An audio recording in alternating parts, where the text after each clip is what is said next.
test scores. Because they got bonuses. We were in D.C. How crazy is that? We were in D.C. Scott. Good natural. And then the routes, Just to stay out of jail. so it's busy week. Judge finally moderated. DC almost, DC the whole give her, probably give her a fair shake. It's just more natural. Finally, 11 years later, One-on-one. something on the toll by the administration too big. That they were. You know, that's when I worked in school. All right, everybody, listen, we want to welcome everybody to Rocky's Barbershop here in Atlanta, Georgia. It's a pleasure to be here. Let's be very clear. We're here to talk, obviously, about the 2024 presidential election, what President Trump it means in terms of here in the black community in Atlanta, but really all communities in Atlanta, Georgia, and throughout the United States. But before we get into any of the conversation, gotta introduce the owner of Rocky's Barbershop, Rocky himself. Rocky, how you doing? How you doing? Rocky, how you feeling, man? I'm feeling amazing right now. Very proud of myself and the fact that, you know, I never seen this many people in front of me, reporters, and I feel like I'm on the Hall of Fame. So it's a big accomplishment for myself and the black community. One more thing, I've been in business since 2008. I've been through the struggles, the ups and downs, the COVID, but I'm just proud of, you know, just being a black man in the community and able to sustain all the diverse people that come through this door and service everyone, and at the same time, just, you know, able to provide to the community, you know, everything that's we talk about. You know, I'm like a barbershop where, you know, we talk about everything from sports to politics to hospitals, injuries, crime, and everybody's welcome. Everybody's entitled to their own opinion, and that's pretty much it. You know, I just service to the community. I like unity. That's my motto, unity. I like that. So, all right, now, Rocky, I know Rufus over here on the end, he comes in here. So what's Rufus's name when he comes in? What's Rufus's purpose for coming in? You got no hair. I want to hear this. It came up earlier off camera. I want to hear this, Rocky. Tell me. To be honest, I gave Rufus this nickname. I called him Trump. He was the guy that would not stop talking, and he has to be heard. He has to have the last word. And, I mean, y'all pretty much know that by now, right? He has to, because he stands tall, so he looks down and he be like, okay, you going to let me talk or you going to let me finish? So it's like... Right, exactly, you know. So he asks you, are you done? And you be like, okay, I'm done. So he has to have the last word, and then he going to walk out. Rocky, I have a question for you. Yes, sir. Have you seen a transition from your customers and your employees from being quiet about what their support or lack of support about Trump or dislike of Trump to now? Has it changed? Has it shifted? Good question. Politics is not really a main topic, but it has its time where we do talk about it when it's on CNN and, you know, everybody's give their opinion about, you know, what's going on, and it's definitely a buzz. I mean, it's definitely a buzz. It's going up. I want to ask this, Rufus. So you coming in, Rufus 6'6". So when you walk in, people know. Right. 270 though. I was. Oh, okay. Quiet, Wesley. We don't laugh. Right. He was 270 in high school. We're going to come back to that later. That's going to be the later segment. That's fine. You're coming to the shop. What are you communicating? For what's happening in the country, what are you talking about? What are you communicating to people? We've learned over the years that you can't beat people into submission. The question is, for all the things that folks said about Donald Trump, I asked people if you called the boogeyman before he got in office, what did he do that was so bad when he was there? And then you get crickets. Then we start talking about the First Step Act. Then we start talking about opportunity zones. We walk down with HBCUs. I'm an HBCU graduate, so we start talking about the funding with HBCUs. And about 52 minutes later, when I'm done, I ask the question, y'all tell me 2 or 3 things that the Democrats have done for black people, and it gets quiet in here. That's it. It just stops. It just boom. People don't want to have that conversation. When President Obama was here, though, boy, I call hell in here, though. I mean, he's still on the wall in here, so. Well, it's interesting because you're told from the time that you're a child, there are two things you don't talk about in public, politics and religion. But those are the exact things we need to be talking about these days because there's a change in the air. There's things going on that only come to light when you talk about them. Yeah. Evil flourishes best in the dark. That's right. Doesn't want the light shined on it. That's right. And that's why we have to begin to talk about these things in a very serious way. You talk about the Trump administration before this administration. It was amazing. The opportunity zones, $75 billion of money brought in from the private sector into depressed communities, mostly minority communities, lifted 1 million people out of poverty, provided incredible opportunities. HBCUs. Every time we started talking about HBCUs, President Trump's ears were perked up.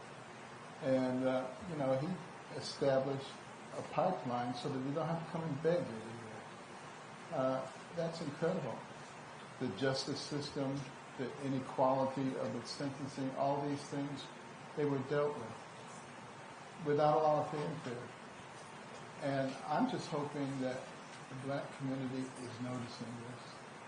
A lot of people in the black communities and in the liberal community in general say, Carson changed. I haven't changed one bit in the last 20 or 30 years. You read my books from 20 or 30 years ago, they say the same things I'm talking about now. The only thing that changed is that I became a Republican, and we need to get beyond that and really look at what works for people.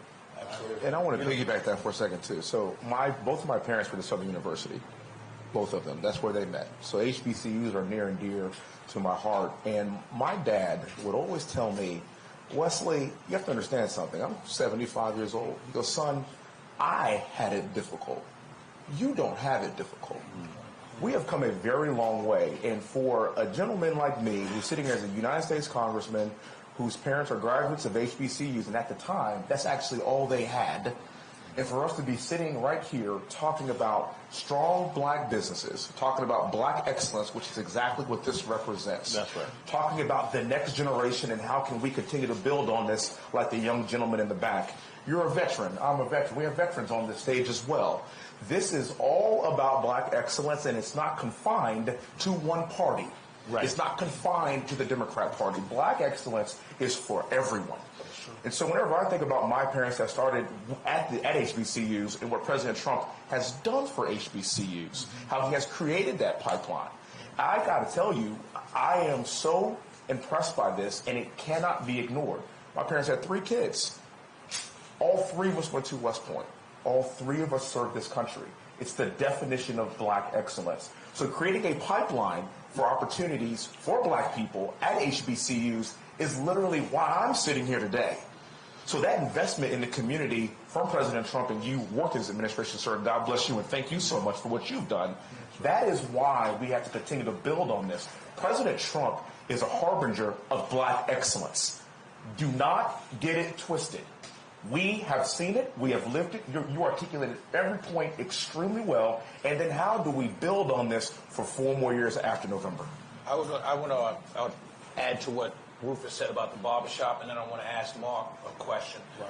One of the things I find interesting, Rufus, because we talk about what Trump did, which is all excellent. I talk about it all the time. One of the things that we don't, that I can't ever get anyone to answer correctly or at all is, how is it that for 30 to 40 years, literally, this man was looked at as a media giant? He was looked at, he was on sitcoms, he was brought on sitcoms, movies, sitcoms. He was brought on, he was looked at, Oprah had him on her show several times as the most interesting person in the world. The View. And then asked him, when are you going to run for president, Donald? And they all giggled. How does that guy, who's so loved, all of a sudden come down the golden staircase, announce he's running for president, and then everyone who was his friend flipped on a dime to hate him so much? Unbelievable. And the question is, if you ever grew up in a hood or anywhere in a black neighborhood, the first question that would be asked of you, well, wait a minute, brother. You liked that guy yesterday. Why do you hate him now? And everyone would question your motives. Not the motives of the person that you're hating now, but the motives of the person that just flipped on a dime to hate you. Joe Scarborough, Miko, these are disgusting people. These people went to his house, went to his wedding, was there, invited him to their wedding and their homes. And all of a sudden, he's the worst person in the world. It just boggles my mind why people don't ask that question. Well, why do you hate him so much? Not what he's done. Everything he's done is wonderful. I've loved it. I did much better the 4 years under Trump than I'm doing now under Biden. And my fiance will tell you I'm doing worse now because she's almost about to leave me. But that sounds like you got something to work on. That's why I'm trying to. But the point, but the point is that people, you have to ask that question: is why do these people that liked him for decades hate him so much, and he did it on a dime? It wasn't over a course of time. It wasn't during the course of his administration. One day. It was on a day. One day. One day he comes out. It was agendas. It's purely agenda. I mean, when you talk about the diversity of particular black community, you got light skin, black skin, you got Republican, you got Democrat, you got so many levels of diversity that people draw on when they want to guide our community in a direction. And for me, I just see it as here's a guy, I know hip hop, he was in all kinds of hip hop videos and real, we grew up in hip hop era. And Trump in itself was a part of the hip hop era in many cases. And when you look at even our childhood and how we viewed Trump, we viewed him almost at the cartoon with Richie Rich. Yeah. Here's the rich guy, he had all the money and what have you. And so there was this aspiration to affluence, based on young kids coming out the ghetto and involved in hip hop. So for me, when I saw that and I saw the immediate, cut the legs off of him, anybody that talks to him or anybody that supports that, there's a problem. For me, I just thought to myself, well, this is clearly an agenda. This is clearly a psychological propaganda machine that not only just like black folks indirectly, but I think it also have an issue with rural white folks. I think that diversity is used based on agendas. It's not necessarily about color, race, political party. I think it's the diversity of agendas. So I'm going to add to that. Yes, sir. It is, in my view, now being on Capitol Hill, served at the state level, worked in business for 17 years, what it's about is control of the levers of power. Mm-hmm. For the Democrats, it's the agenda first, second, and third. The agenda can have devastating impacts. That doesn't matter. You got people in the Biden administration, they said, we're going to just ban gas stoves. So I'm in a hearing when we're talking about it. And I asked the guy from the Biden administration, I go, do you know how many people in America have a gas stove? How many poor black people, white people, Hispanic people in America have a gas stove? And they don't care. Do you know that you just can't plug an electric stove into the wall like at any normal outlet? Right. You got to run a special circuit in order to power that stove because it demands more energy, more power. Have you thought about the cost for people? They don't think about those things. Yeah. They don't care to think about those things. What they are caring about is the agenda. We see what's happening in immigration right now. This immigration crisis is man-made by Joe Biden. He did all this on his own. He didn't have to change anything when he came into the White House, but he wanted to because his party wants massive open borders. Well, what does that do? It has massive amount of people in Atlanta, every other city in America, overwhelming services. And then the drug cartels take advantage of that, moving fentanyl into our country at record numbers, killing people in our country, overdosing on fentanyl, who might take in a different pill, but it's laced, and they're dying in the streets. They're about the agenda. And I think that, what we have to be focused on as a people, as a community, is what's going to be best for us. Right. And you got two presidents. You got 45, you got 46. Right. Just look at it how we would look at anything. Who did a better job? I mean, look, Coach, I'm going to ask you, and I'm going to transition a bit. Coach, you're a leader, a young man. I want you to just talk about what you're doing here in Atlanta. And then secondly, what are the values that you're trying to instill into the young men that you're leading every single day?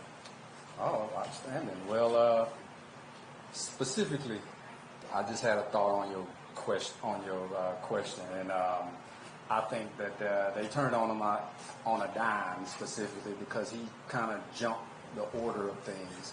And I think at that time, like Jeb Bush was supposed to be the next. He was supposed to be the next one getting coronated, and of course Hillary Clinton was supposed to be. She was supposed to be the one to walk right in. And Trump just basically kind of said, I'm not going through no school board, dog catcher election. I'm not going through none of that. I'm just going to come in. I'm going to be the president first before anything else, which I think that basically is why people turned on us. Good point. Good point. To answer your question, sir, I am Coach Boy, belovedly known as Marine Corps veteran, as was said earlier. I retired from my job early. I am still a young man. I made airplanes at a place up the street called Lockheed Martin. I gave that up in order to do full-time what I do now, which is teach kids STEM programming here on the west side of Atlanta. That includes survival skills, prepping skills, and anything that's basically going to teach that they're going to be able to carry and to fish with and eat with versus asking for a fish. So those are the kind of values I try to instill in them, and from that stems of a deep feeling of personal responsibility that they understand early. I don't have to preach to them, even if I try to keep whatever. I am the co-founder and director of programming of Help and Empower Youth nonprofit. So I'm here in a non-political capacity, right? But even if I was somebody that instilled my values upon them, they can go outside their door and they can see the crime that is out there that has existed since they've been alive. They can see that no matter who's in the office, right, on their level, that the hood still looks exactly the same, right? So I don't have to try to lean them either way. They can clearly see it, and they can, as y'all talked to the young men earlier, you can clearly see that they made their own decisions about how it is they want to move. They're firmly planted. They're not aloof. You know what I'm saying? So I try to instill in them that they want to be dependent on nobody but themselves. More first. You can't. They live a life of self-sustainability and survival already every day. Some of my kids can't even go into their homes at night until they made a certain amount of money during the day. They can't even go into the house until they pay the caretaker, whoever that person may be at that time. You know what I'm saying? So they already are living survival. I feel, as my faith tells me, I feel the Lord has put me in a position to sharpen that edge just a little bit. Amen. And show them, a different way. So gun violence is prevalent here, right? I'm a strong believer that we don't take away from the rights of those responsible people in order to alleviate such a problem. You eliminate the problem of poverty, you eliminate the problem of gun violence. And you can do that without taking away my AR-15. Right. That's not going to happen. You want to keep mine. Please. No, sir. I'm from Texas, sir. When that ain't. I like my AR and my AK. Let's not forget the AK guy out there. Okay, so yes. I want to ask Latron a Yes, question. sir. You do a lot of work with the black farmers. There's a big Yes, sir. issue with black farmers. They're struggling. There have been several court cases. Still, no monies have been brought down. What is your message? We have 2 elected officials here. What is your message to Trump and these, about the plight of the black farmer? Yeah. So, first of all, we all know we all have this ugly history of our past where the transatlantic slave experience caused this huge issue, and from that progress has been trying to till and really produce what God gave us all for free. It's out of the land, right? And so one of the things that I've seen, particularly with black farmers, and some of the barriers. So let me address those first real quick. Some of the barriers. The barrier is one, logistics. Logistics support, being able to get product from their farms into major metropolitan areas for distribution. Okay. So addressing that's a huge piece. I personally don't see, giving someone a check, which is capital is needed, but giving someone a check is a solution. We have to be able to see production become a part of our economic system. And so that logistics system is one part of it, which I think could solve a lot of problems. In addition to that, in every major city across the country, you have these large swaths of, they call it blighted, all this language that kind of shoots down, food deserts, and I don't really want to call it that, but they have these areas where access is a challenge. Right. But every one of those areas have large warehouses that are abandoned. And so what I'm thinking is a way to put a direct program together for black farmers is to institute a program that bring cold storage specifically to these areas where the market just simply left them alone. People are still eating. People are still operating as restaurants, but those areas don't have the supply chain or really the food security program to make it work. Real quick, I want to stop your train of thought. Talk to me a little bit about, because you mentioned it at first, logistical issues and, of course, like capital. Yeah. But, talk to me, open up, expound on logistics and tell me, really, day to day. I want to hear that. Oh, absolutely. And I want to mention some of the program that they did over at HUD and some of your great work, Dr. Carson. But before I go there, I want to answer your question. Those logistics mechanisms, what they look like, one, refrigerated box trucks, okay, to maintain the integrity of the food in the supply chain. Right. Okay, so a truck going to the farm, working with the packing houses, where they can get market value. Right now they get farm value because brokers show up and brokers, they try to talk them down and get a farm number. They're taking it straight off the land. You're taking it straight off the land, right? So if the farmer, though, had the capacity to work with an aggregator like us, and that's what one of the work that we've sort of built through in that trajectory is working as an aggregator for farmers to distribute their product to the major chains like the Krogers, the Publix, the local mom and pop grocery stores, the local restaurants. So that logistics chain needs support. That's significant support. Does that support look like regulation, lack of regulation, less regulation? Good question. Good question.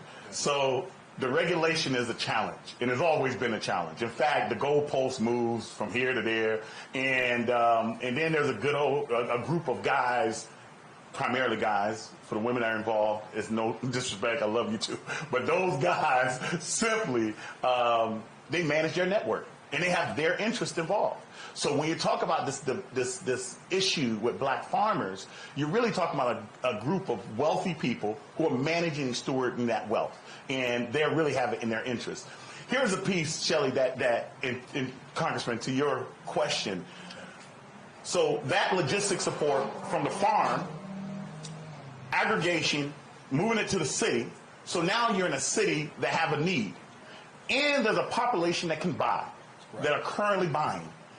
Supporting that would create so many entrepreneurs because you're going to people who are going to make jams and jellies and peanut butters. You know, one of the things that I really appreciated that Donald Trump did during the COVID was the food to family box. Because in that program, you actually had black farmers and other farmers across the board who got a huge boost where companies could buy their product and they could give it away. Even though that's not a sustainable model, the boost in itself to create the logistics supply chain without the regulation, because that was the key, Shelley, to your point. That ability to do the food to family box program probably changed lives that we would never even be able to count. It was really impactful. In fact, we were involved in part of the last mile here in Atlanta. We distribute at the World Congress Center. We partner with the World Congress Center here. It's our large convention center here in Atlanta. And every weekend we did 8,000 plus boxes to families who actually needed it. And that type of impact, I got to witness it from hand to delivery. I got to witness the people who got to employ in the assembly line to boxing the food up. I got to witness the farmers who got to get their carrots and their bell peppers and cabbage into the boxes. So to answer your question, that's a great question, and I don't necessarily believe it's just I don't like the narrative black farmer. Let me say it that way. And the reason I don't like that, because when you put that on there, there's a stigma of diversity even in that. And that diversity causes someone on the other side to say, I don't like that program. Right. But if we talk about a farmer who's getting a fair shake and getting a real opportunity, that's human. That's a human issue. Right. One last point, if you don't mind. When you think of Pharaoh, Pharaoh never gave Moses a chariot and money to go to freedom. It was only the Creator. It was only God. God gave him land. God gave Moses and his people land, and they produced in that land, and they were able to provide an economy or the environment accounting, the household accounting.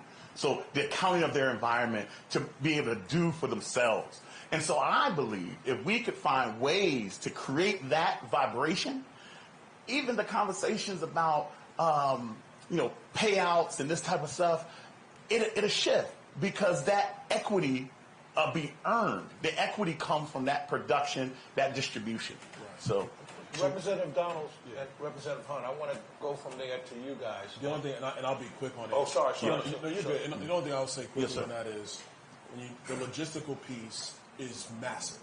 Yes, sir. And I would say it's not just farming. It's really through most production in the United States. We have major logistical issues. The Biden administration did their massive inflation reduction and then the infrastructure bill. That stuff is not helping clear up distribution channels in the United States. They're trying to move towards these electric trucks, which, quite frankly, do not work. What's happening in California mandated it. Yeah. So most of our trade comes in through the LA ports. Right. California says you got to have electric trucks. There's not enough electric trucks on the road. They're massively expensive. The massively expensive truck drives up the cost of everything that comes through that port, whether it's food, whether it's clippers in the barbershop, no matter what it is, those costs are going up. So a lot of your trucking companies, they use the electric truck to drive to the border of California and Nevada, or California and Arizona, and then they switch it to a gasoline truck, and they move that truck to the United States. I mean, this is like stupid stuff. So some of the stuff logistically you're talking about, when you cut and reform a lot of these regulations for where the economy is today and where it's going, you can actually loosen those supply chains up to do what you're talking about. Yes, sir. Obviously, when President Trump was in the last time, his motto was, before you add one regulation, we're cutting two.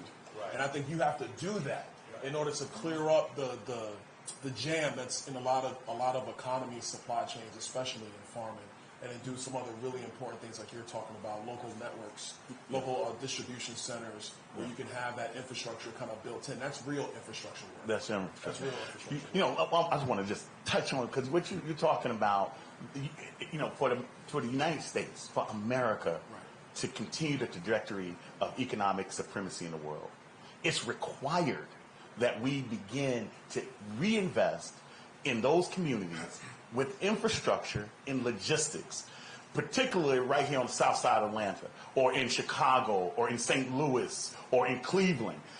These areas that got these brown brick buildings that are just blighted. In Baltimore, you look at these buildings and you look at this population.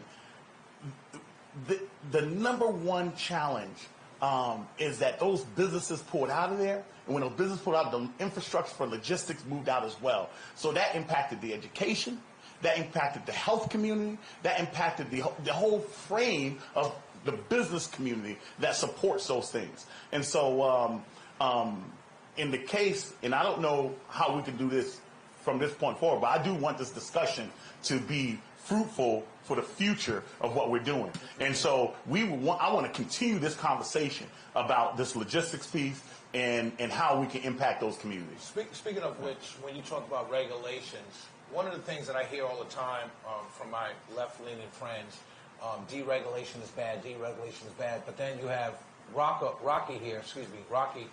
barbershop, who you have to have a certain size sign when you opened up, right? Fulton County mandates that your sign be not a certain. These are all regulations. What can Congress do, or going forward when President Trump gets elected, what can we do to lessen regulations for small business owners? We're not talking about the water, clean air. We're talking about small businesses. Wesley, talk on that one. No, I was just going to punt that to Dr. Carson. Oh, actually, hold on. He worked in administration. Hello. Hey, Mr. President Trump. Mr. President, how you doing? Well, I'm going to put you on speaker, but actually a great question just came up. We're talking about regulations and some of the things that can be done to alleviate the regulation burdens on a lot of businesses. But I'm going to put you on speakerphone for everybody to hear. Hold on a second. All right, everybody, you're on with the president. Hello, Mr. Hey, President. Mr. President. Hello, everybody. It's great to be with you.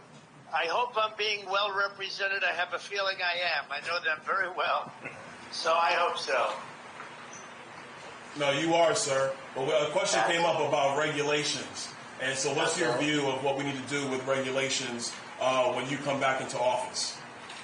Well, as you know, I cut taxes and regulations more than any other president. We had the biggest tax cut, bigger even than the Reagan tax cuts. And I also cut regulations far more than any other president.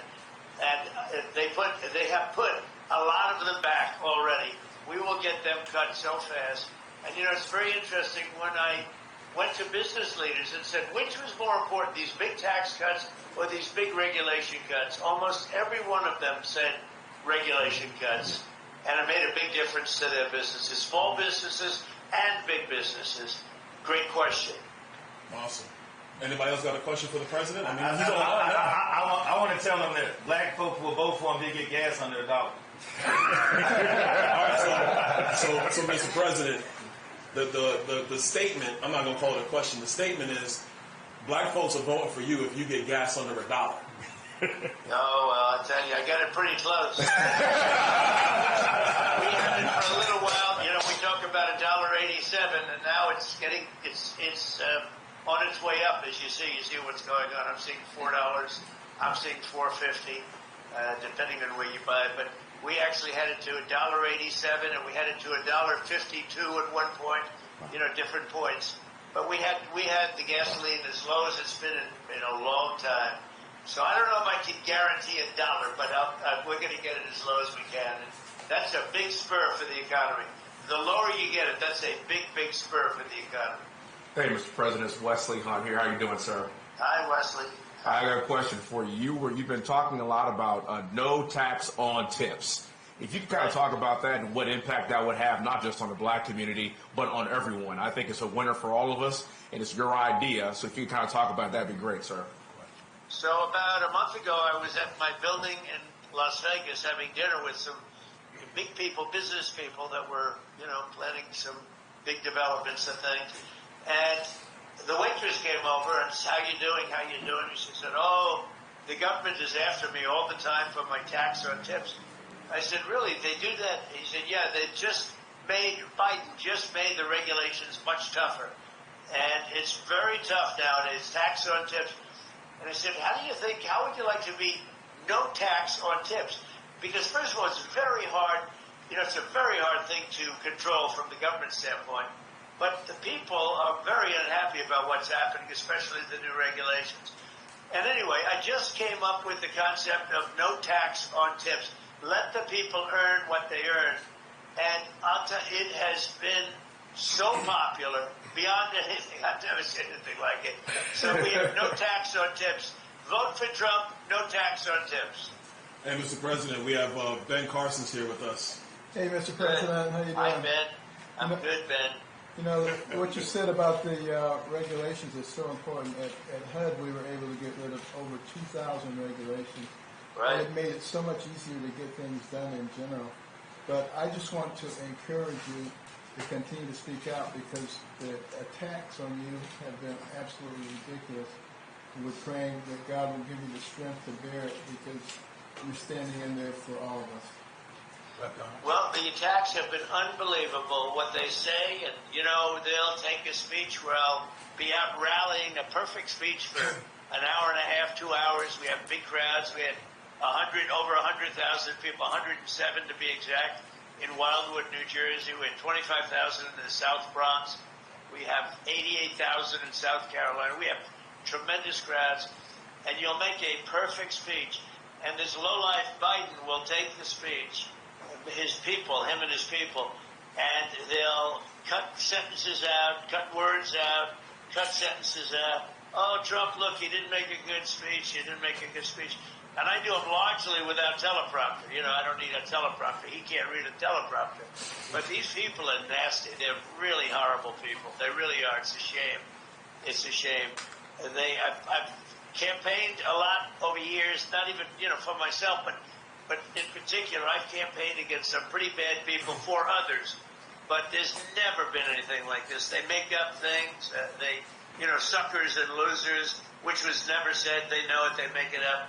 They literally make it up. You saw it with the 51 intelligence agents where they said that they got this done, where they said that the Hunter laptop from hell was all Russian disinformation.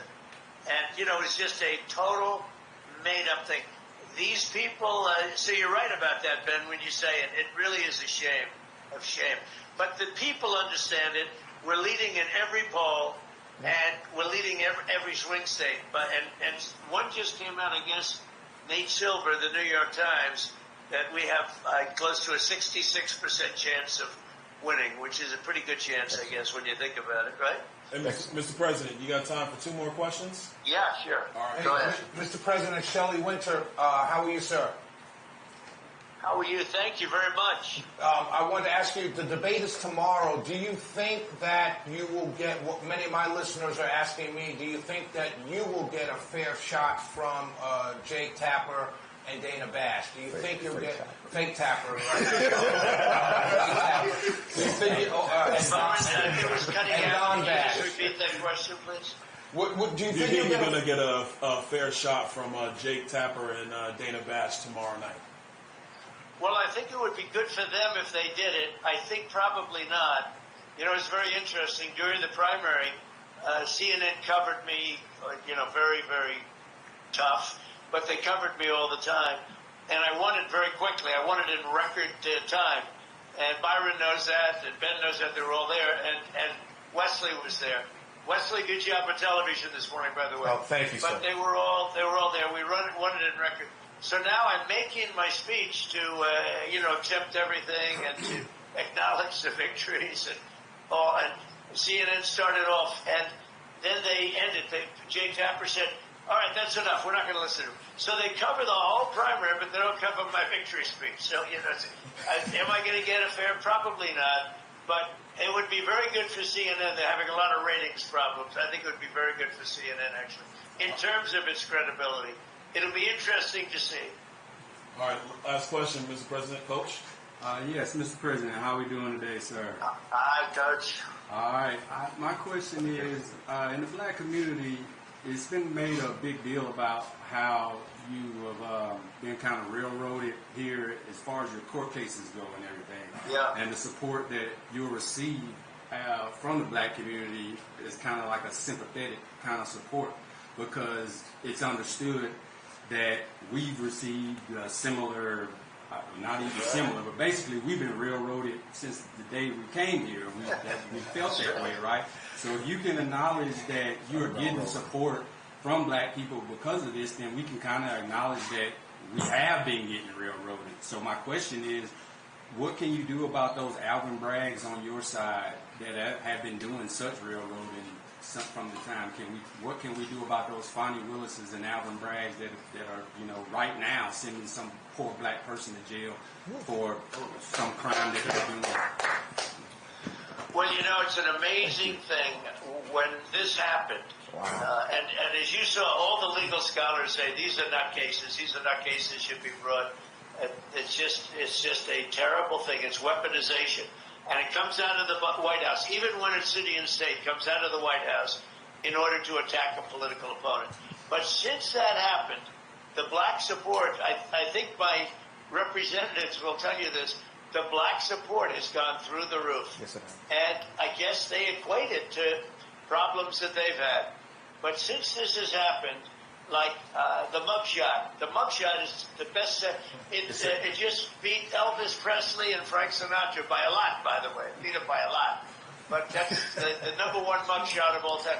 It's really an amazing thing. Since it happened, the support among the black community and the Hispanic community has skyrocketed. It's been amazing. Really been amazing. It's been actually very nice to see.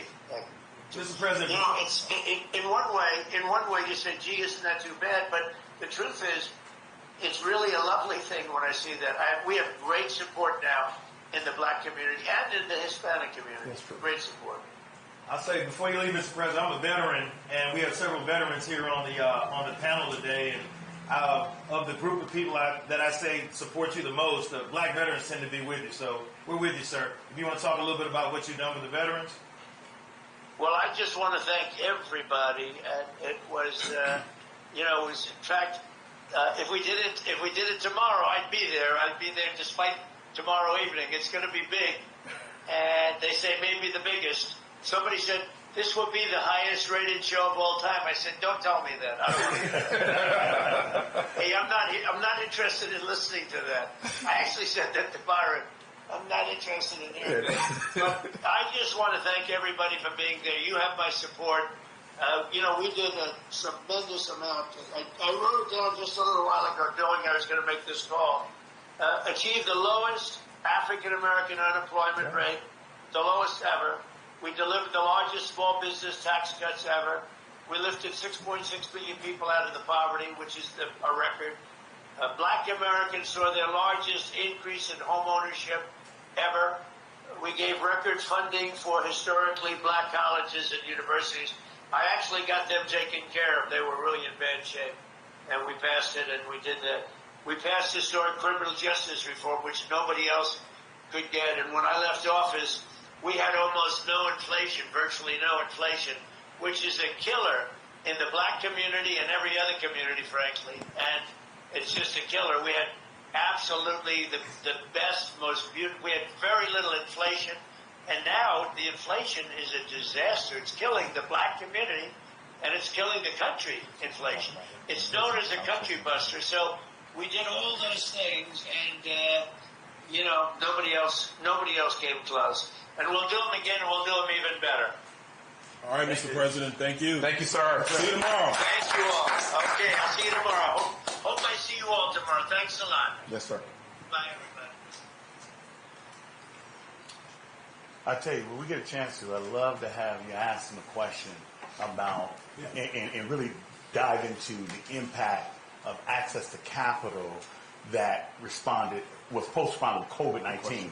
And I wanted to ask them, and you all get the opportunity to ask them, what type of programs we put in place to have access to capital in this society that we have. And that was a major thing. Yeah. You know, you just stepped into my wheelhouse, right? I'm happy to hear it. I'm glad you Let's talk about it. So, barbershop. So, I sit on financial services. I worked in banking. Okay.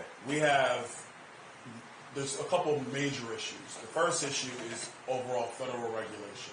Yeah. If you go back even before COVID, go back to the Great Recession, as we like to call it now, back in 08 and 09, when Obama and that Congress, both House and Senate, they passed through what they call Dodd-Frank. It was supposed to fix the economy and protect America from the big banks. Right. But the problem is what that's done is made the big banks bigger.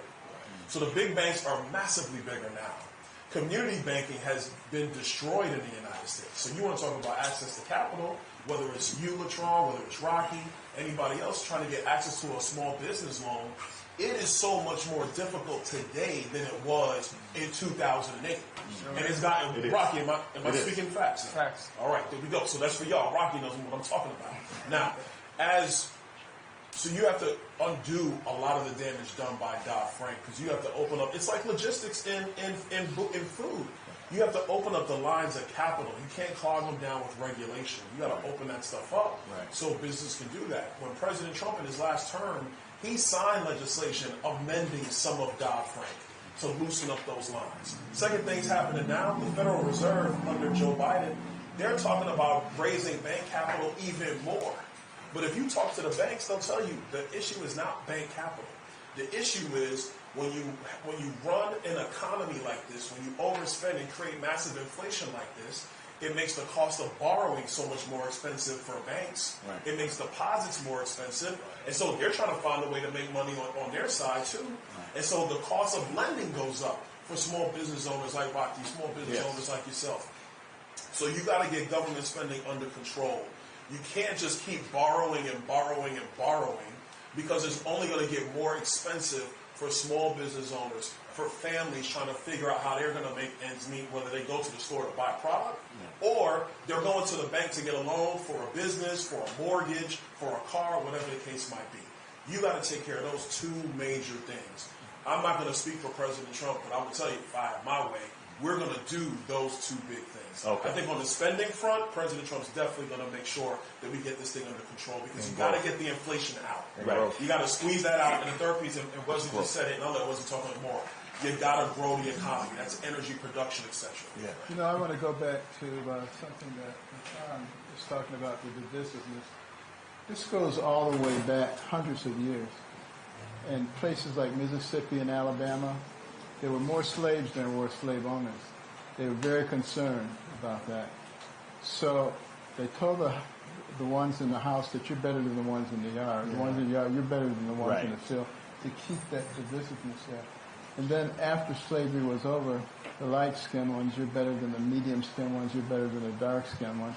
Fast forward to today, conservatives versus liberals, fighting, don't get together, don't coalesce your power, even though 90% of stuff you agree on, but they have you take that 10% and try to bang it out and keep you divided. We have to be smart enough to recognize that that's not the solution. We need to learn how to converse with each other. Just because you disagree with somebody doesn't make them your enemy. Right. And we have to get over that quickly. Right.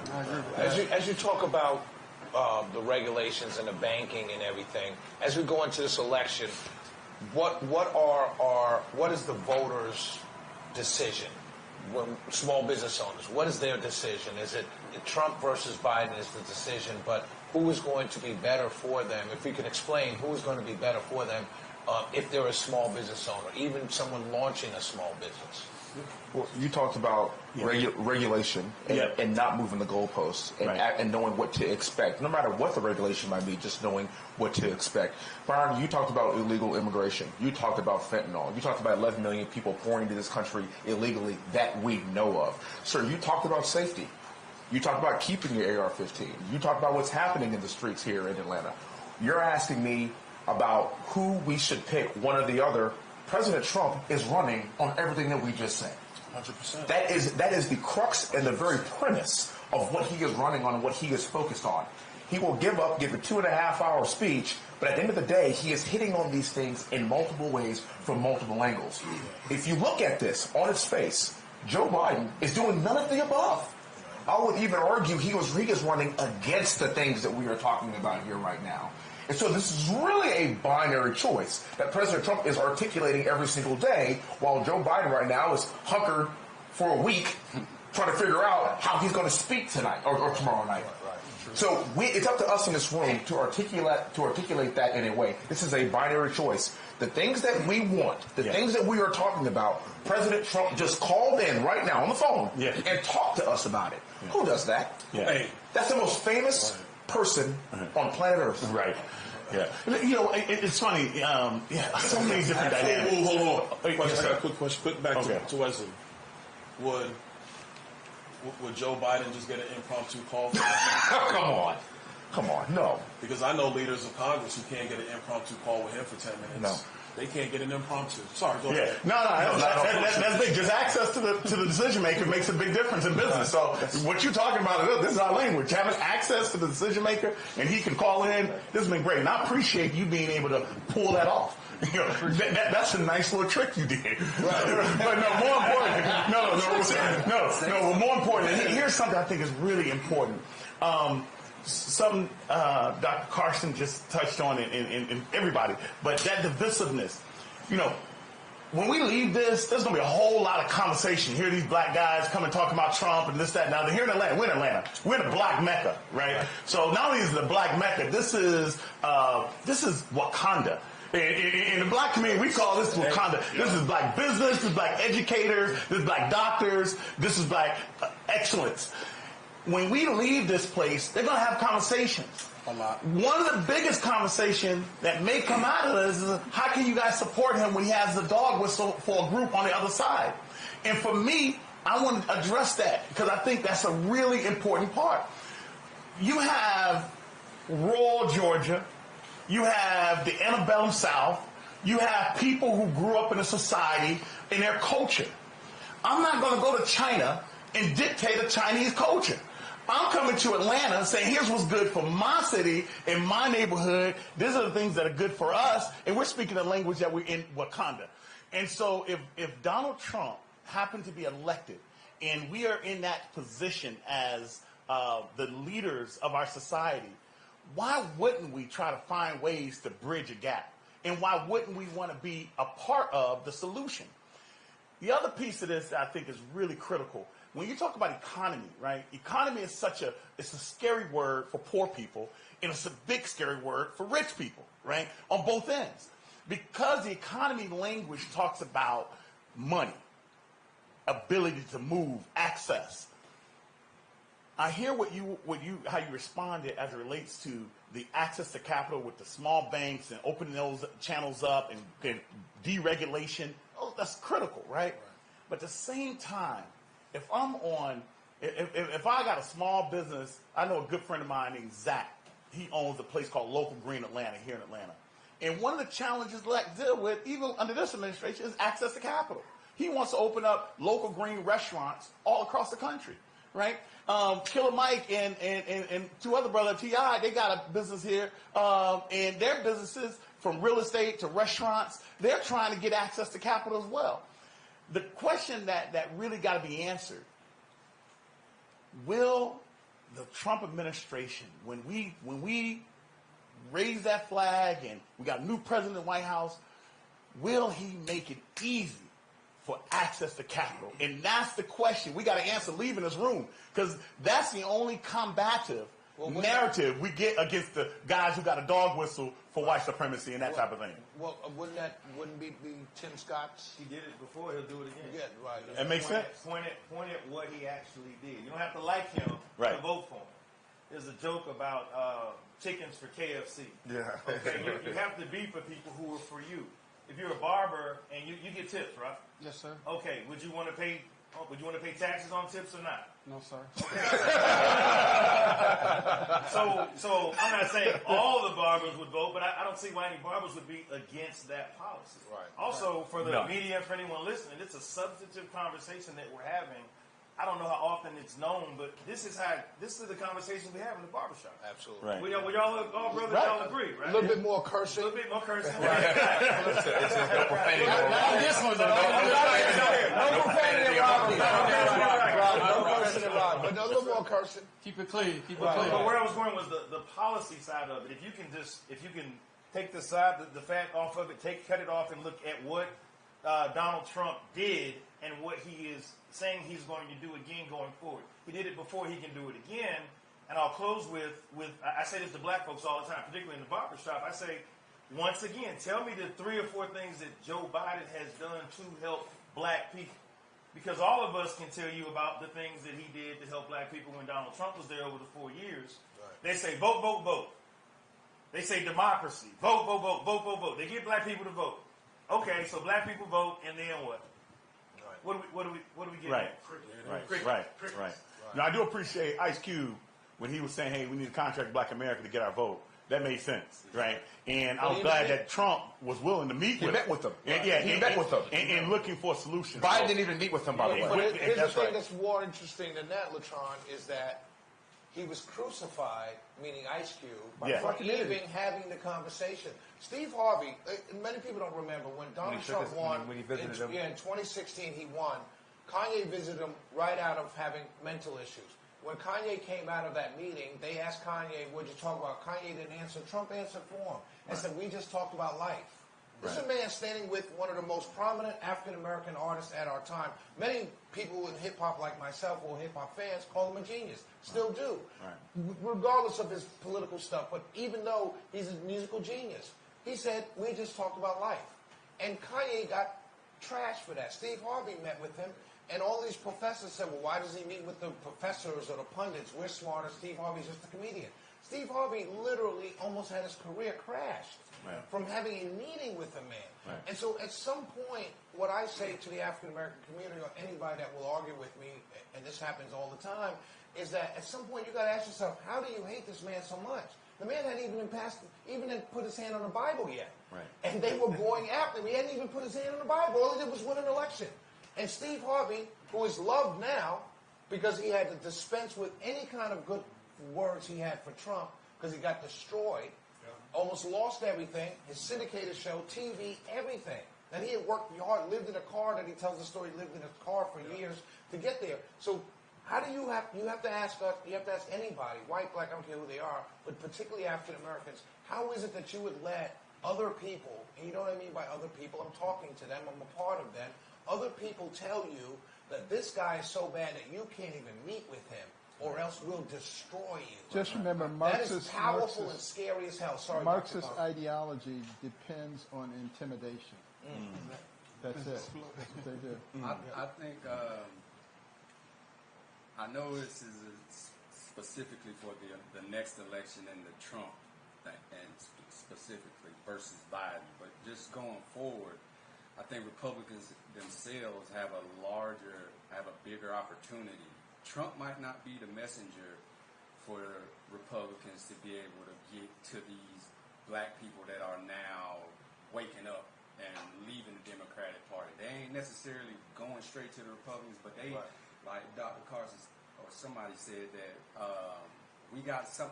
They'll use those couple of ideas to divide you, but really, even if you go down and ask, even down to the kids in my program and their parents, they all hold mostly center right.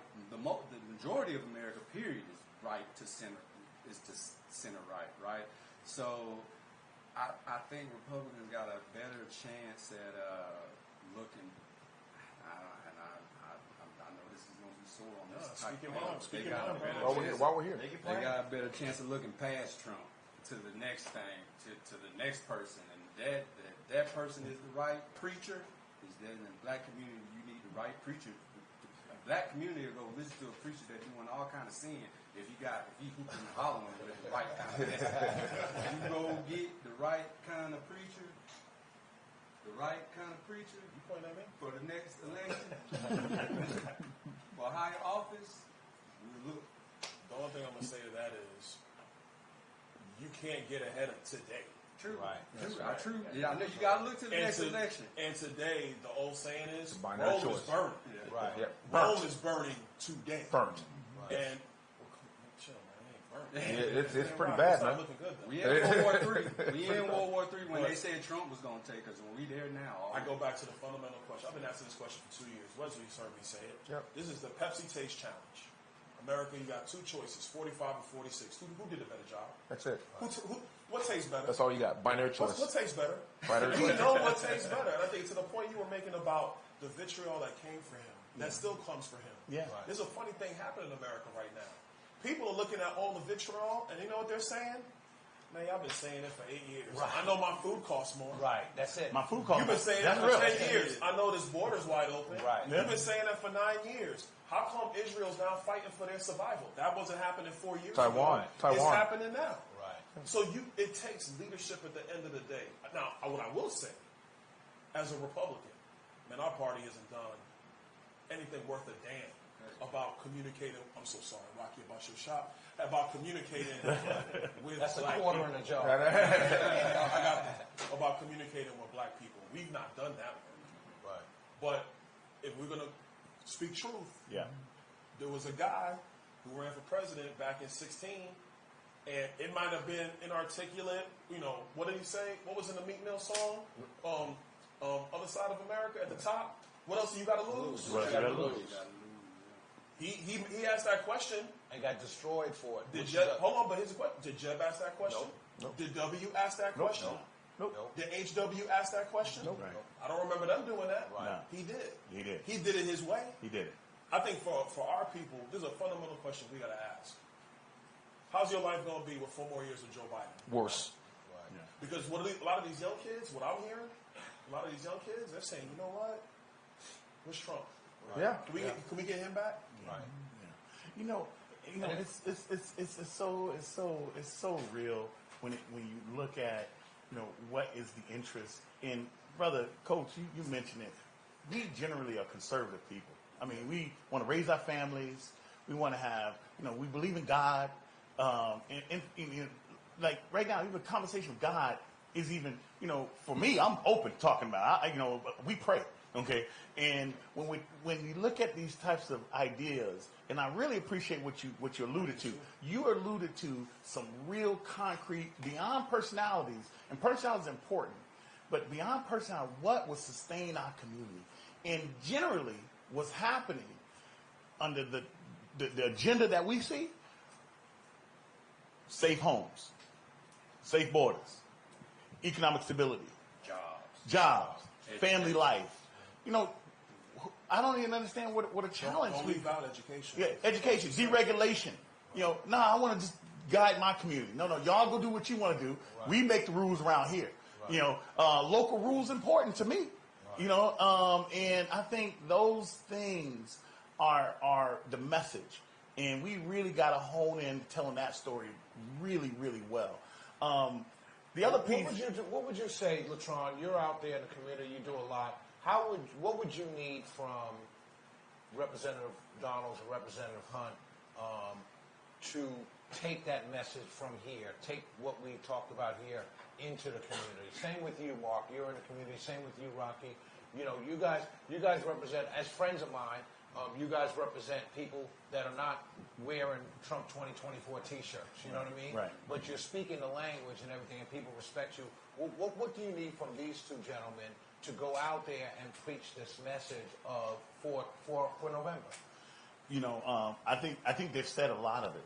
Be transparent with you. You guys said a lot of it, but there is a piece that we gotta deconstruct, and that piece is that Trump represents this white supremacy narrative, where you got to deconstruct that. That's a major stereotype and barrier to a message that's got to be. It's got to be more clear for black folks. Like, we don't want to support an open enemy, right? Generally. Right. However, for the most part, I don't necessarily know if that's the message that they're putting out. I like the fact that if you believe in a way and you want to go into the mountains, or you want to go in the hills, or you want to go where you want to go, and you want to live with your community in that space, I don't have a problem with what you do. Okay, if you're going to come in my community and we're living in a certain way, I don't want you coming over here dictating either. And I think that if you all are able to really work on the deconstruction of that narrative of supporting a white supremacist versus supporting an American agenda. That American agenda. Saying the narrative is created by somebody else. Yeah, the narrative. They got to take it away. That propaganda. People here that will take what you say out of context. So I got to make sure that you're not saying that he is. You're saying the narrative. My team already clipping right now. Right. Yeah. Well, look. I mean, let's be very clear in my language. So for anyone who wants clarification, there's a propaganda narrative far beyond Trump that came to this country when my ancestors landed on the shores of Savannah, Jamestown, and the shores of East Coast in America in the transatlantic experience. And that process over years, beyond Trump, has been something that's been passed on generational and inherited by children who really didn't even understand what they're really saying. They just heard their parents say narratives that were divisive. So what I'm talking about is we got to deconstruct the American future. And we got to acknowledge the American past, that we are truly working as a community. So when I'm saying we got to be able to deconstruct the narrative of a white supremacist idea, which is really born out of the historic energy that was put into this country through the transatlantic experience, and people inheriting that through birth. That's what I'm talking about. That's where that came from. Now, we got to be able to deconstruct that and talk about an American agenda that is reflective of equity, true opportunity to relive and reinvigorate an American dream. So let me say this. Yes, sir. To the white supremacy deal. If that's what Donald Trump truly believed, then why would he undo the 94 crime bill? Because when you did that, what you predominantly did is you cut short sentencing of black men because in the mid-'90s, Joe Biden and the Democrats felt that they wanted to treat crack cocaine as a higher threshold of punishment than any other drug, any other illicit drug in America. He came in and he unwound that. If your whole goal is, I want to be supreme, whatever the case might be, why would you do that?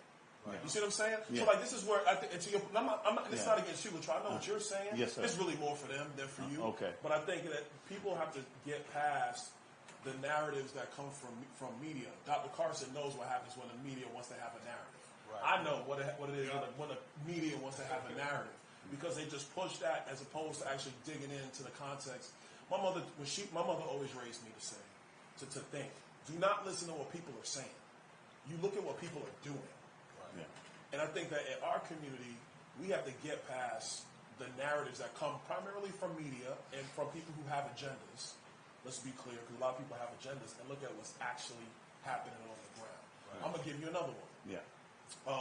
What's that one? Charlottesville. That's a good one. Yeah. Right. So the Charlottesville one, there's good people on both sides.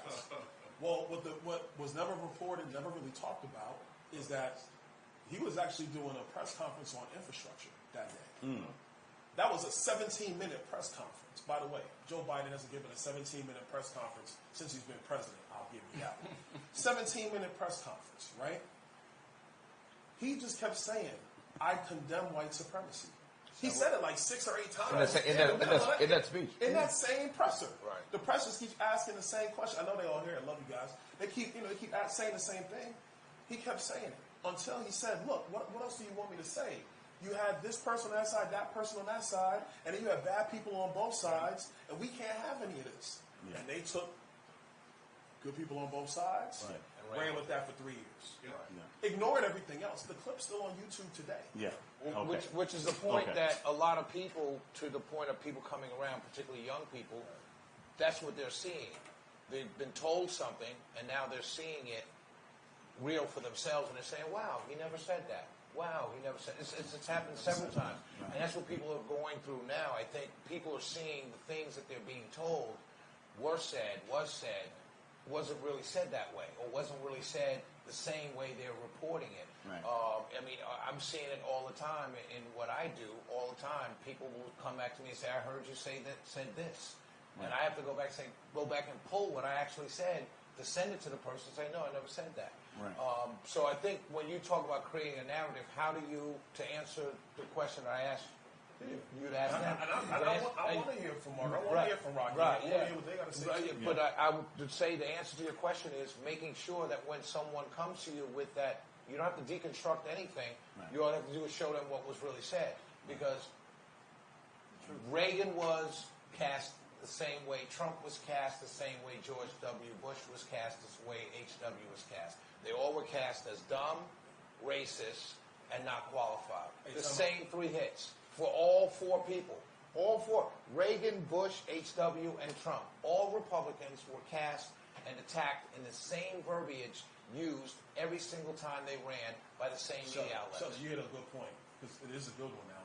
Everybody remembers when Kanye did it right after Katrina. George Bush doesn't like black people. Doesn't care about black. You don't care about black people, and that was the narrative until it came out that W and Michelle Obama have a good relationship. Right. And now in today's media, it's we like George W. Bush. She was great. Well, because the devil came along, quote unquote, the devil came along worse than the last one. Yeah, the agenda changed. The agenda shifted. The program too. No. The agenda never shifted. The person they hate shifted. Okay. You know, it's just like anything else. You hate Reagan when he was there. Now they're quoting Reagan. They're saying Biden gave a Reaganist speech in Normandy.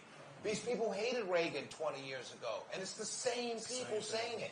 And so you've got to understand, when you want to deconstruct the narrative, you have to deconstruct it by pointing out to the people you're talking to, like, look, if you believe this man is a racist, then why did these other white people love him for 30 years? Right.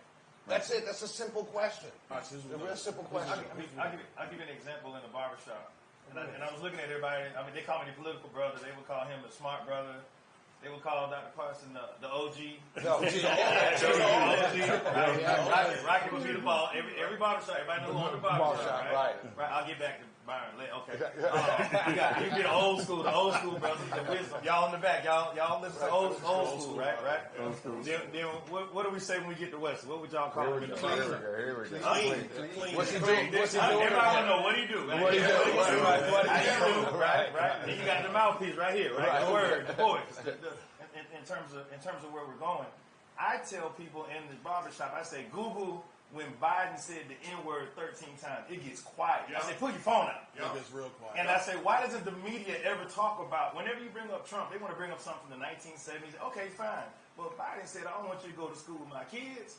And he said the N-word 13 times. Now, y'all can try to explain it, but if Trump said it once, you wouldn't hear the end of it. Right. Correct. So we are here we are having that kind of conversation, but black people don't control the narrative. We don't control the media. We don't own it. Right. But what we can do, what Dr. Carson says, is we can influence it. So That's it. that's my little 2 cents on it. Everybody need to take their Twitter. They need to take their X. They need to take their phone out. They got to get their social media and simply make it very clear. And I think as you're traveling and you all are going to different cities and talking to the black communities, you really got to get those people to start sending out the social media messages that you can account for, you know, and that are authentic and are very real.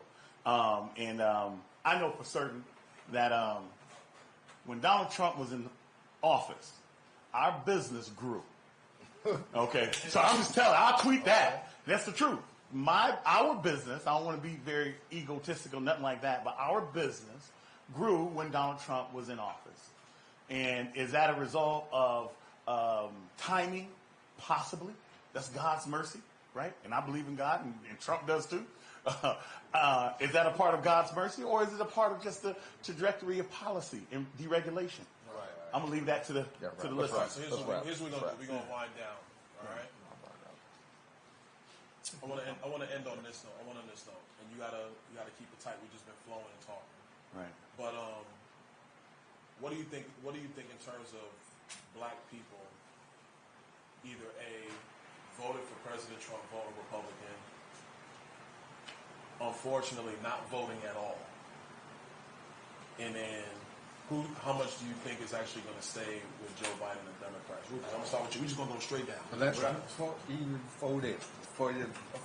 From a nonprofit perspective, to your question that you had, Shelley, for you two guys that are legislators, I would say, please consider. We don't need more police. We don't need that stop and frisk. That just like Democrats have their scare tactics to get people out, Republicans have their scare tactics to try to get people out to go vote too. Like saying black people are scary in this way and that, and we need more police. But we don't need more police interaction. We need more freedom to be able to control our communities, to mitigate some of that crime. So we don't want to turn this place into a police state. That's right. I would say. That's right. You want to restate your question, sir? Yeah, you got it. Yeah. Thank you for that point, though. That's a big point. What do you want? Which question? You want me to restate it? Yes, sir. Reset. No, you restate the question. What do you think? Where do you think black people are going in 2024? In terms of voting, how do you think that's going to look? It's been said that, and our party hasn't done a great job. I've been a Republican my whole life. 32 years I've been in politics, and we just have not done a good job of communicating in many cases in what we've done. But I will say this for black people. If in one, and this isn't new, if black people for one election just voted Republican or didn't vote Democrat, now all of the Democrats would know that they lost because they didn't do right by black folks. Right. But then Republicans would turn and say, hey, we can win with y'all. But let's keep it real. Republicans have won without the black vote. Right. So just imagine with the black vote and putting ourselves as a people in a position to work with whoever's in the White House. It doesn't matter your gender, your race, your nationality, whoever you are. Black people have often been the only group of people who are shut out for 4 to 8 years because we didn't rock with whoever was going to win. I'm saying black people should work with whoever's in charge, regardless of whoever that is. But with regard to the election, I think that you'll see I didn't believe it in when they said it in August of last year. They said the numbers are going to be historic. I was like, yeah. In December, I said, nah. And then what? We went to we're at Mar-a-Lago, and I'm starting to see that blacks can be somewhere between that 13 to 15+% of the black vote in the fall. I'll go with that. This is what I say. I think that the polls are early, but I am seeing it on the ground. In my day-to-day travels, on my show, when I interact with African Americans in just bars, clubs, hookah bars, wherever I'm at, what I'm hearing is, the biggest thing that I'm hearing is not necessarily that there is a hardcore vote for Donald Trump, but they're open and willing to say they miss him, like you said earlier. That's what I'm hearing. There used to be a whisper campaign. Hey, Brother Shelley, in barbershop, I was called Unc because I had gray hair. But hey, Unc, I hear what you're saying. I kind of agree with you. But they whispered it. They whispered it. Now people are openly saying, I like him. Now, will that translate into votes? Because a lot of these are every election year voters. These are inconsistent voters that we're talking about, particularly when we're talking about African American men. We're inconsistent. Not inconsistent because we're not responsible, inconsistent because there's nothing really out there for us.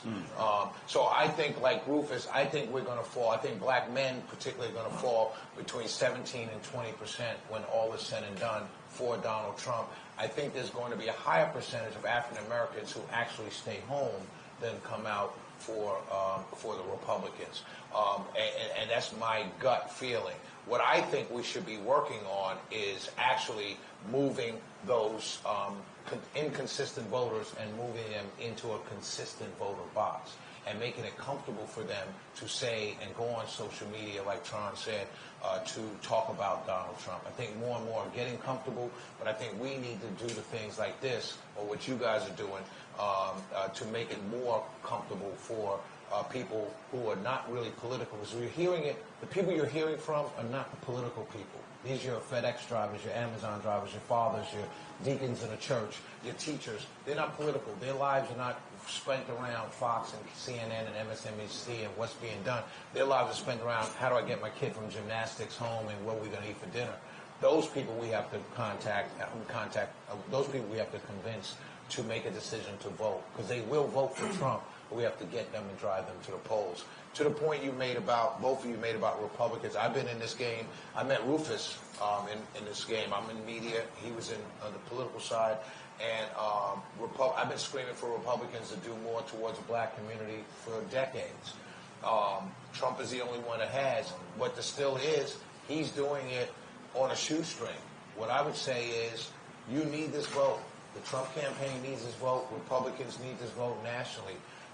Start putting the people in play that can move this vote, move the needle. Start listening to the people, the Gina Bars, the Janiyas. Start listening to the African Americans that you have on your team that can move this needle for African American vote. I know there's a lot of people, doing a lot of different things. Listen to the people you've hired to move the African American vote. Listen to the Hispanics you hired to move this Hispanic vote. Listen to the LGBT community members you've hired to move that needle. Stop micromanaging. Do it right. Listen to the black people you hired to do black events and put black things together. Put these type of events together. Listen to them. Get out of the way, and we can move this needle. I think it'll be 17 to 20. You can move it 20 to 25 if you just let people run. President Trump got 18.7% of the male black vote in 2020, the highest of any Republican president in modern history. If he gets between 25 and 30% of the male black vote, which is absolutely possible, you're pushing all in between 17 and 21% of the black male vote, the black vote, period. If that happens, mathematically, Democrats cannot win. That's why Biden and I are here. That's my projection. So you say 25 to 30 black male? Yes, all in 17 and 21. Right, but that's just black male. Yes. I can go with that. No. Could you restate the question again? What do you think the black male vote will be for Trump? Yeah. I think The Magic Johnson? I think the black male vote is going to be somewhere around 14%. It's going to be somewhere around there, and if this is, So you think it'll be lower than it was in 2020? It was for the black male vote. The black male vote was 18.7%. I think it'll be higher than if it was For black 18, males, yes, 20. all in, we're at 13.2. Yeah, I'd say yes. Then I think it's going to bump up. Yeah. And for anybody that is even watching now or just listening to the sound of my voice and you are black, still go vote. Go vote still. Do not stay at home. You will be counted as being a lazy black person. Still go vote. If you must do what I do, when there is no person for you to vote for. During this last Georgia Senate race, there was Herschel Walker and there was Warnock. When there was a qualified Republican there to run by the name of Kelvin King, who would be our senator right now if the Republicans had ran him. Nonetheless, I digress. Still go vote, black people, because you will be counted as just lazy. They will not go into the nuances of why you did not vote. You will just be in the lazy column. Just leave it blank, and then make sure you vote for the down ballot things. Right. Study the down. Those are the important things that matter where you live. Vote for them city council people, them school board people, them dog catchers, because tomorrow Sarah Palin is going to go from that little dog catcher to the vice presidential candidate. Okay, so do that for me, please. Thank you. You have a black Republican male local elected official right here. Agree. Look at this. See the guy sitting on the floor? He just may be very next vice presidential candidate. Rocky, you answer and you know, no love. Free haircuts. And no wrong answers. No wrong answer? No wrong answers. I'm just black in America. I just want the right person to win. Support black businesses, small businesses. I like the word unity. I like to be diverse. I like who support me. I support them. I like teamwork. That's simple. Yeah. I like to keep it simple. Yeah. Basically, do what's right. Right. Do what you say you're going to do. Don't make promises. And I think everybody will be happy at the end.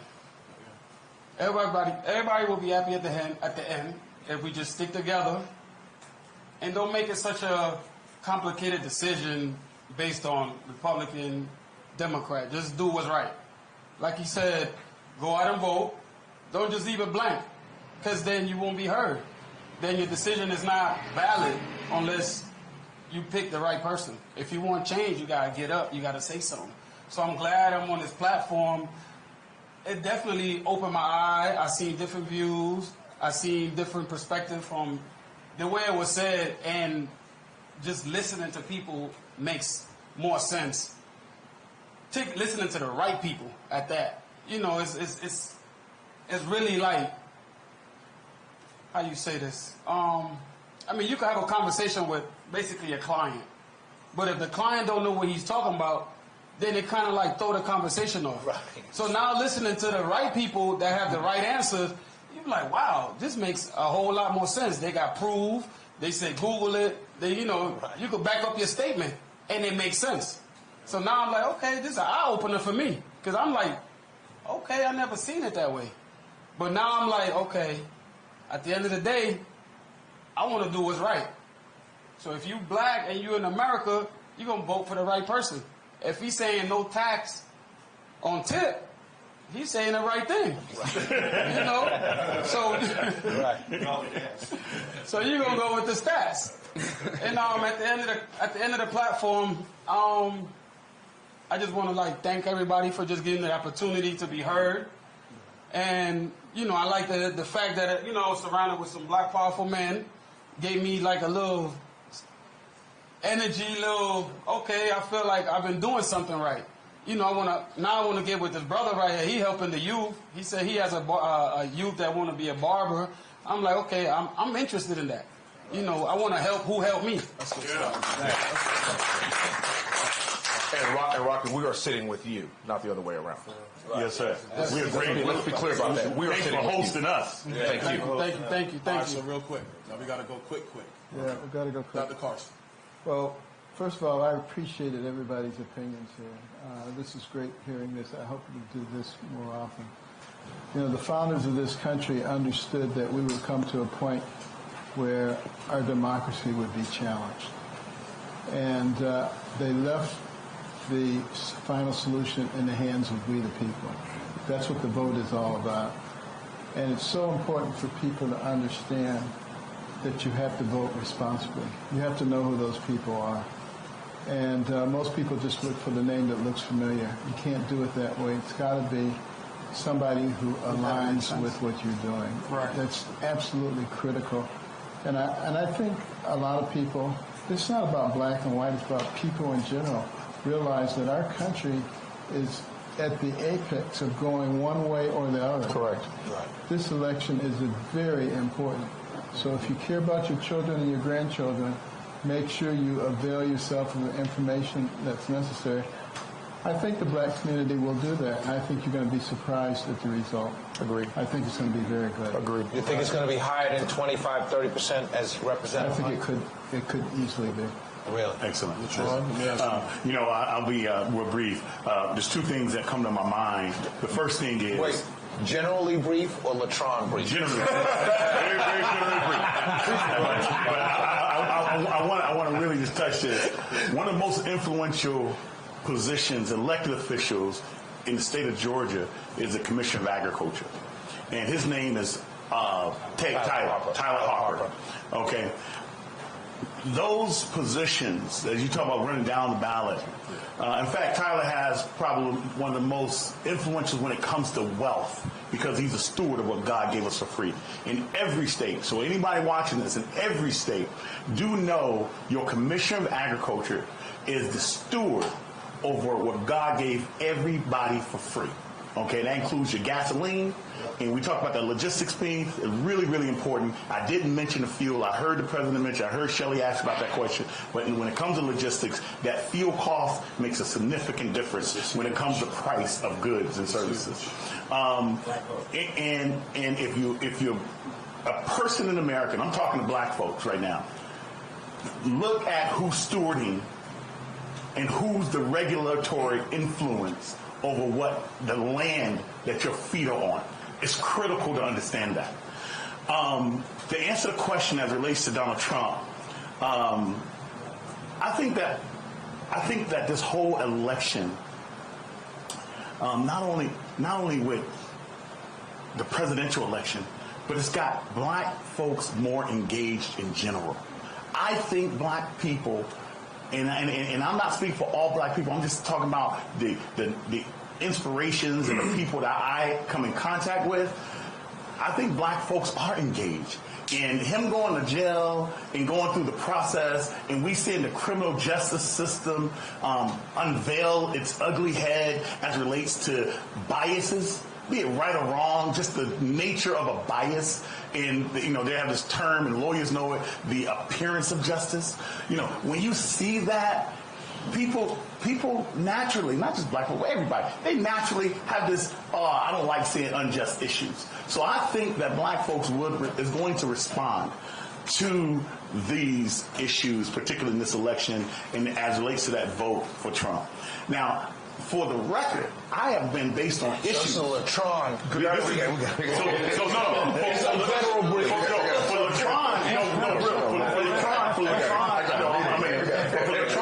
I've always voted on issues. And I think that's what most black folks are going to be.